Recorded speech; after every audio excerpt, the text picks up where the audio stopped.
Who would have thought a random Thursday in March would be the biggest day in gaming? Let's talk.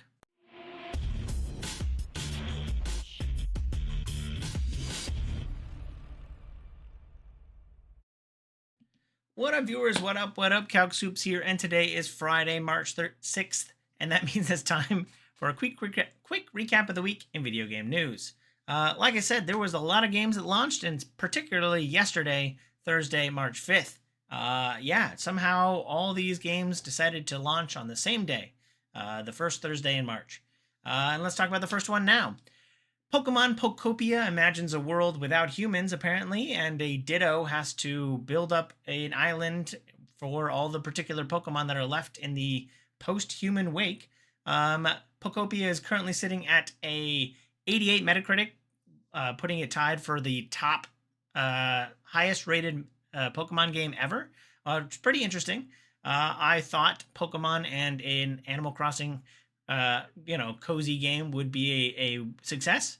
My one issue is that it is exclusive to the Nintendo Switch, which I found out last week, or Nintendo Switch 2.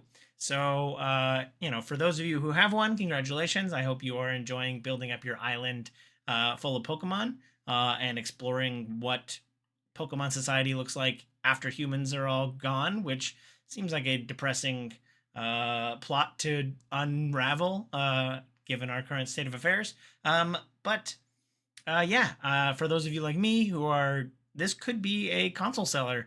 It's highly rated. I am very interested, and I just need to figure out a way to get rid of my old Switch so I can get a new Switch too. So that's my one flaw on it.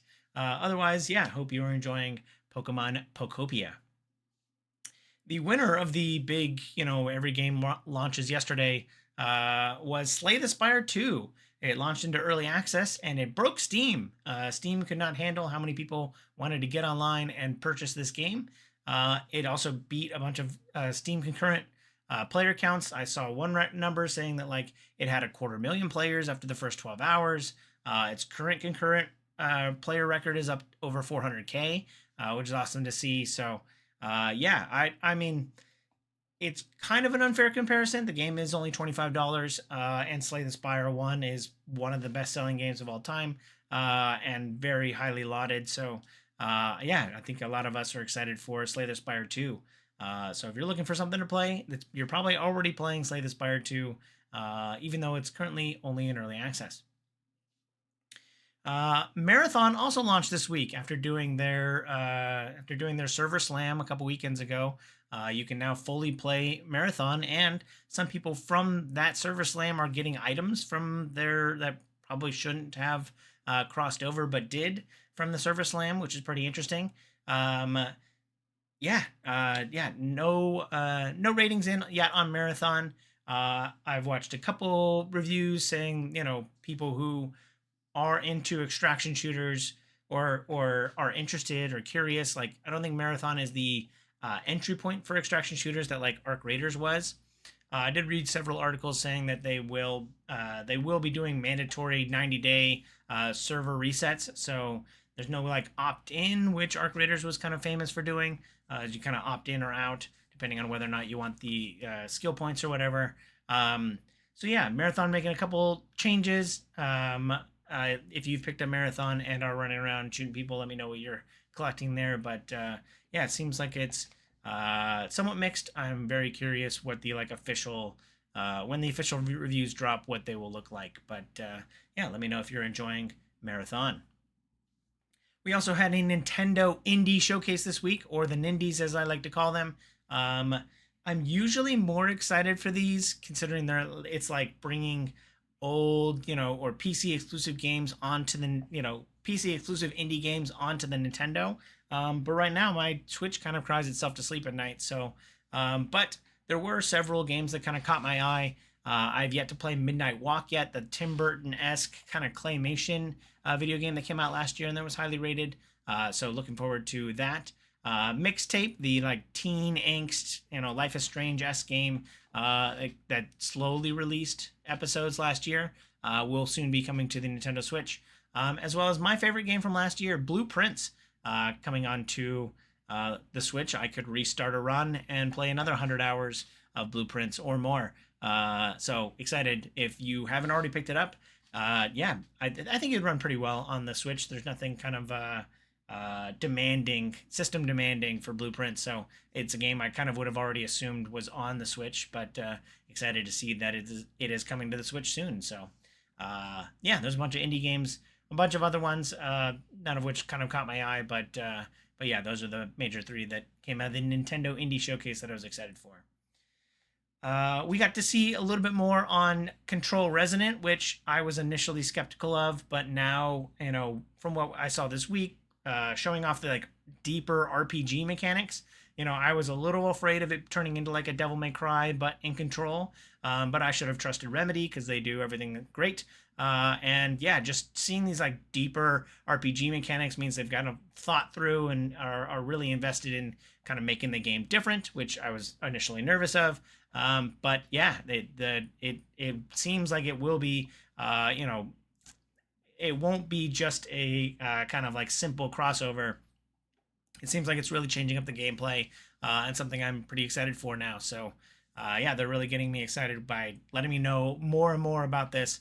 I'm still curious how this relates to like the world and where Jesse is, because I'm really invested in the like Remedy plot. But yeah, overall the gameplay is starting to really intrigue me. So looking forward to that.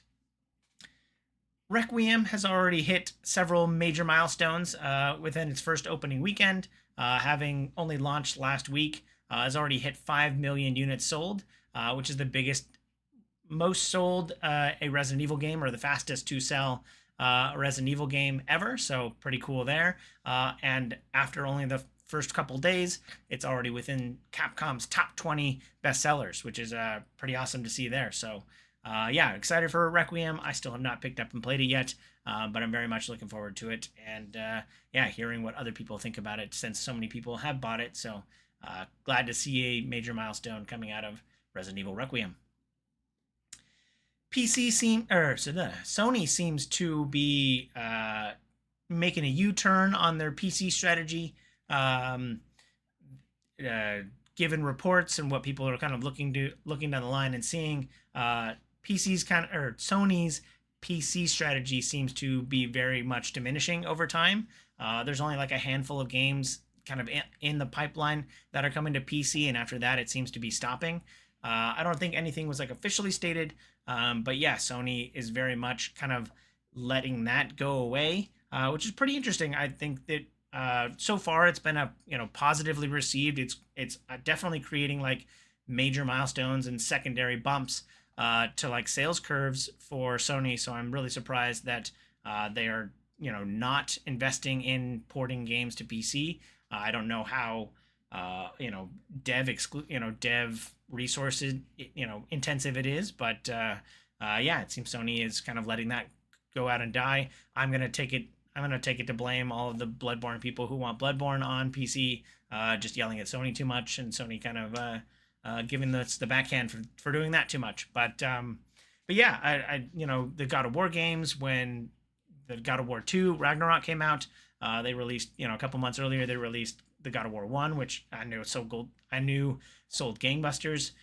So the idea that they're not investing in like the bringing their games to PC just seems pretty interesting, given that Microsoft, this is a smaller note, but Microsoft already announced that their next console will be PC and Xbox agnostic, which is pretty interesting. And that the fact that they have a console and they're willing to talk about it, even giving all of the like RAM and memory issues that are eating up the market, is pretty interesting. And Sony not being invested in an upcoming console, but also not invested in kind of releasing their games they already have on PC, is a pretty interesting and I think negative look on the state of things. But yeah, Sony doesn't seem to be interested in PC moving forward. Interesting stuff. Tencent has caught the ire of the U.S. government after according to a financial report. The U.S. government is finally looking into kind of how invested Tencent is into like U.S. games as well as like other publishers around the world. Just to name a few, Tencent owns Riot outright. Is highly invested in Epic, Ubisoft, and Supercell, a major mobile game publisher. And that's like that's the biggest of like an even larger list. So this has caught the attention of kind of the U.S. and people are starting to speculate on whether or not they will be incentivized by the U.S. government to kind of divest how much they hold. The interesting angle on this is that people are concerned about like player data, which across those companies probably cover a large portion of like video gamers in the world. So yeah, the fact that like they could have a multiple touch points on a single player and like lots of players worldwide, including US players and gamers, is could be concerning in a certain light. So pretty interesting stuff, especially considering Tencent is a Chinese company. Yeah, it could be interesting to see if if the Chinese government wanted to go in and grab some data from some of those companies, what they might or might not have to do. So yeah, we don't know. Again, this is kind of speculation based off a single report, but could be interesting. And Tencent has been kind of grabbing up and investing heavily in these kind of major gaming companies all over. So could be interesting to see what could happen or how much power they wield, and whether or not that is fitting to protecting the public in accordance to the U.S. government. So pretty interesting stuff there. Highguard is still being talked about and has put out one big final update this week, right ahead of the studio closure next week. So round of applause to the devs that are still on task and putting out content for the game that will presumably continue to exist past the execution day of the studio, which is closing next Thursday, the 10th. The 10th is next Tuesday. So yeah, pretty surprising stuff. I assume the game will continue to exist, but will have no. I already thought it didn't have any studio support, considering the major layoffs that happened at the beginning of February. But somehow these devs still shook out a major update, adding lots of content, including I think a new character. So pretty interesting stuff there, but won't have any more studio support starting next week because the studio is closing. So really concerning stuff, but got to give a round of applause to the devs who are still on hand and still putting out major content for Highguard.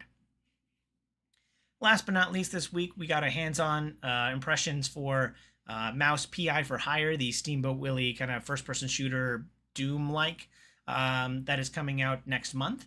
And yeah, just seeing a little bit more of the game is very interesting. We have the art style. We know a little bit of like what the first-person gameplay, but seeing kind of extended hands-on, it was pretty interesting. We got to see what it looks like. It seems like you'll be moving around town and going to different places to like look into stuff. You'll still be engaging with the world mostly from the behind a gun, but it looks like you will, like, as part of your investigations as a PI for hire, the namesake of the game, you will be like moving to different I don't know, like arenas or buildings, and like following up through quests. And hopefully you can there's some paths there that you can choose. But then after you've completed your that area, which will be full of enemies to fight and very Doom-esque gameplay, you'll go back to your hub, and then you'll, I guess, interact with NPCs there. So it's more than just a Doom clone, but with like an overmap, which will be pretty interesting to kind of navigate. Yeah, another thing that was kind of interesting seeing the hands-on impression is just because it is a black and white game, it could, you could potentially lose important information or important stuff on the ground due to the fact that it's in grayscale and everything around it's in grayscale, but like interactables kind of move in that breathy-esque kind of like animation style of there's a lot of movement in the interactables They're also 3D as opposed to like a 2D matte background. So lots of cool stuff there. Yeah, just kind of cool seeing hands-on with mouse PI for hire. So yeah, I'm looking forward to this. One of my most anticipated games of the year. So yeah, looking forward to running around and shooting some other mice with some Doom-esque guns, and we get to see the gun wheel and all that kind of stuff. So looks like you'll have a lot of ways and weapons to dispose of your enemies in mouse PI for hire. But that's it for this week. Let me know if you feel I forgot anything down below in the comments. But as always, thanks for watching. I hope you have a super day. I hope you have a super weekend. And I hope you have a super day. Bye!